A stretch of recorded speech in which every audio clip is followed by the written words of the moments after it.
తెచ్చావా కూల్ డబ్బులు? తెచ్చానమ్మా.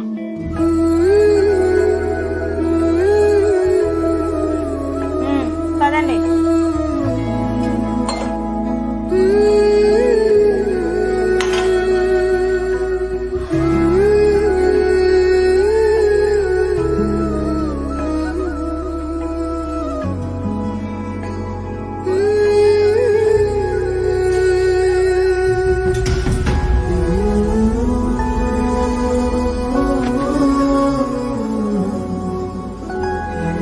అమ్మ కొంచెం అన్నం ఉంటాయమ్మా. నువ్వు తెచ్చే కూల్ డబ్బులు నెలంతా నీ తిండికే సరిపోదు.